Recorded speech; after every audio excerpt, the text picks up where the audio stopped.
Hello and welcome. My name is George Fayer, aka Neck Over Million, as can be seen in the channel name, and I have done some videos on entertainment, specifically music, and focus on music and where I think music is going, my perspective of music. I am someone who has a lot of different interests. There's the interests I developed in my early years due to various songs I listened in childhood and teen years, and then there's the music that I've basically heard in my adult life, such as these. Not sure if you've seen those right. Um, but yes, as I said, I listen to many different music from different cultures and different genres. Some are from music from dedicated musicians. Others are from people who do music from the side. Some of them like various performers and such as what you'd see in variety shows and vaudeville acts, as well as some who also do these sort of performances online in virtual space. And yes, there are virtual vaudeville acts, virtual variety shows, and stuff like that. Some of which you'd find on services like Twitch. Some people get into VR chat, and then someone's doing a vaudeville act in VR chat. That sort of thing happens. As weird as that may sound to some, but yes, I've done 3 video recordings, starting in April, and I have yet to upload them. As to what these videos pertain to, well, there is a virtual performance that is conveniently came out that actually helps me to better describe like a lot of what I do talk about. There's someone who goes by the name of Corone. I should have written the last name. Who did a performance of a song called "I Cannot Be Airman." I know this sounds weird. So basically, Corona is a gaming streamer who's under Hololive, and Corona sings on the side, of course. Hololive themselves are basically various different groups of people who perform under Cover Corporation as digital personalities. Okay. And the Airman song I referenced is by Team Canned Cat Food, which is basically about the difficulties of the video game series Mega Man. And yeah, there are some people who take these games and either draw inspiration from them to create music, and then there are some who will actually build off of the tunes and using actual instruments will do their own arrangement of music. So there's things like that does happen, with what's probably one of the best ones being, actually I can't say which is the best because that varies from group to group. Anyways, there are some mistakes I did make in my videos, which makes me hesitant to upload, such as when I reference virtual witch phenomenon. I failed to mention that I was using the YouTube app on my Switch when, showcasing the music, and the fact that they are a separate performance virtual group, a separate virtual performance group.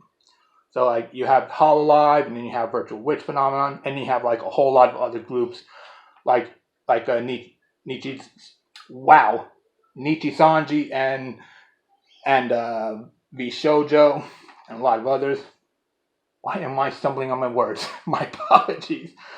But yeah, there's like a whole lot of people out there who like do like talk show, variety show stuff, and a lot of people who basically use the virtual stuff to sing and perform music. The only thing I won't discuss in the videos is media attachment. I do, however, believe the isolation many experience is a part of the media attachment, given what isolation does to the brain. However, there are other potential contributing factors I am not aware of, and I don't know well enough about these attachments, what people refer to as stands, in order to really say anything, so I don't go talking about them as much. But I do try to understand so I could better understand what people take away from the media they enjoy. This, of course, includes music. Let's see.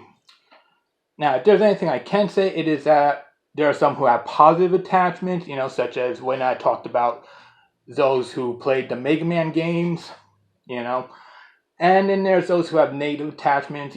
We see this with like gambling addiction and people who get detached from reality, that sort of thing. Which unfortunately many performers, including the virtual performers, sometimes have to deal with, although they shouldn't need to. So that's basically it. As time goes on, I will be uploading the 3 videos. So if you want to stop here and either wait for my videos to upload, or if they're already uploaded, you can stop here and watch those. The rest of this video is going to be the acknowledgements, because I think that typing out the acknowledgements on each video description might be take some time. Although if need be, I probably will do that. Now, as for acknowledgements, first and foremost, there's 3 TEDx presentations. I'm going to be messing up some. I might mess up some names, so an apology in advance when I do so. Got Colin Morris, Michaela Ben-Dory, and Aaliyah Allen Coleman. They all give interesting presentations that help me to better understand the audience for mainstream media, because there are certain things when it comes to mainstream media I just don't understand. So at least with what they communicate about it, like, gives me a better understanding of things. There's psychologytoday.com. Someone by the name of Tema Ehrenfeld had wrote about the subject of why we get bored. This is better for me to better understand things like this allowed me to better understand like how people react to repetition and stuff like that. As for the rest, why I said that weird. Rick Beato, he talks about music in general, music history, the technicals and stuff like that.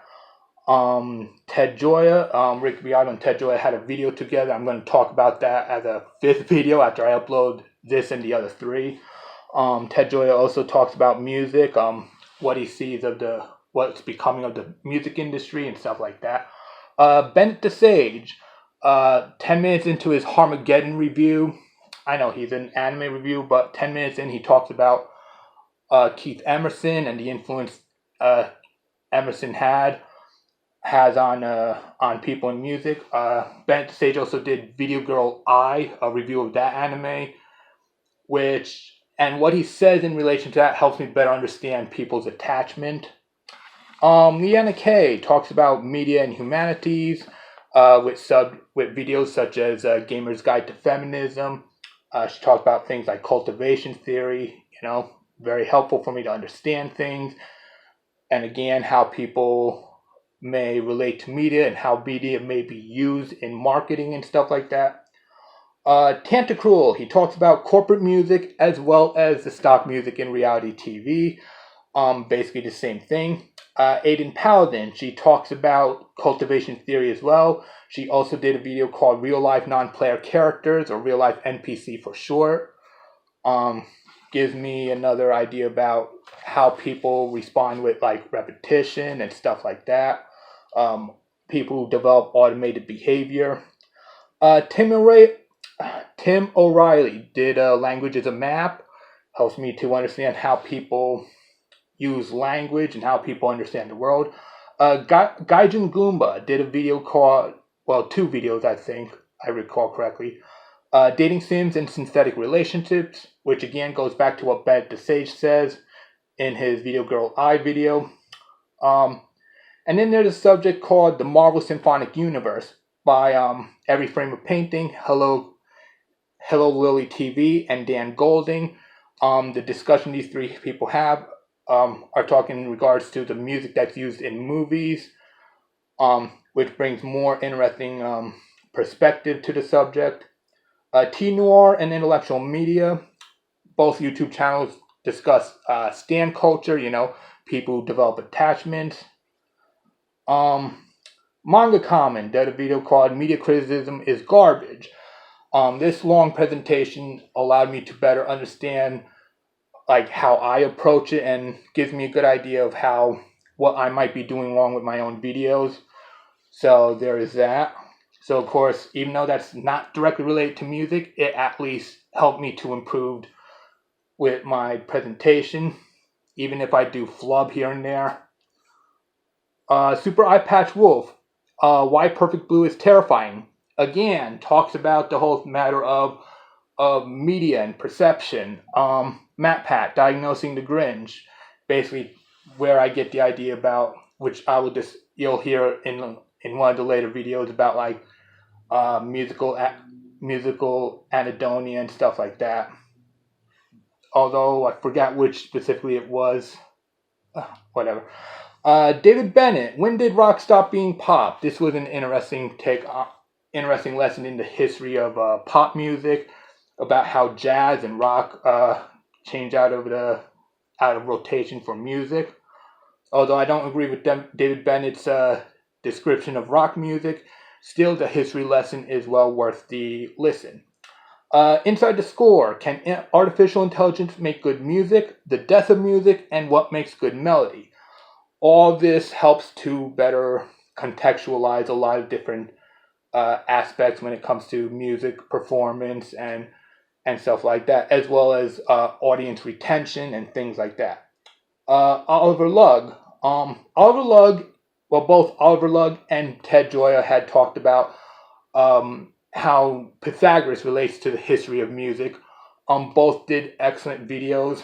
So just as Ted Gioia does an excellent video on the history of music in relation to Pythagoras, how Pythagoras is involved in music, so too does Oliver Lugg. Both of which I think is well worth the listen to understand. Glenn of Spectre Sound Studio talks about like the technical element of music, and has also spoken a bit about the history of music as well. Spencer Cornelia, The Music Industry's Darkest Open Secret. This is how I found out about such things like payola, and how payola can actually have a huge negative impact when it comes to what happens with music. Of course, a lot of other people, Rick Beato and Ted Gioia, talks about this as well as other people who I'm going to reference when I do my 5th video. Lessons in Meme Culture, which did a video called Kizuna Ai's Live Concert. And hold on a minute. My apologies about that. Now on to the rest of it. Lessons in Meme Culture has done a video called Kizuna Ai's Live Concert. Basically about her last concert, at least as of this recording. Kizuna Ai is another one of those virtual performers, which I will talk more about with the later videos. AA Labs done a video called What You Lose When You Compress Music. This is a very interesting thing because it helps to better understand what happens when music gets quantized, something that Rick Beato talks about a lot.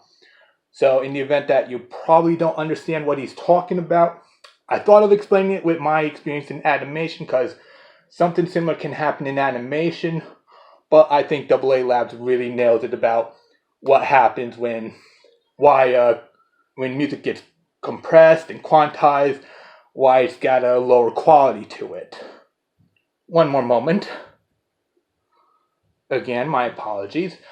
Then there's Adam Conover, had a series called Adam Ruins Everything. Unfortunately, not going to be any more of that.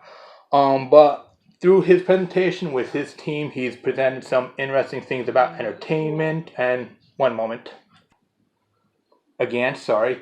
As I was saying, Adam Conover has done a lot of videos. Although he's done video on music, it's not that good in my honest opinion. But his other videos, such as on the subject of art, for example, really helps to contextualize a lot of things. And then there's Scamboli reviews. He does not like virtual performers. He did a whole video about it on like their increase in popularity, why he doesn't like it. But at the same time, Scamboli's presentation also gives me a means of better understanding myself, and because I have the opposite opinion where I enjoy the virtual performers, but I can't stand television.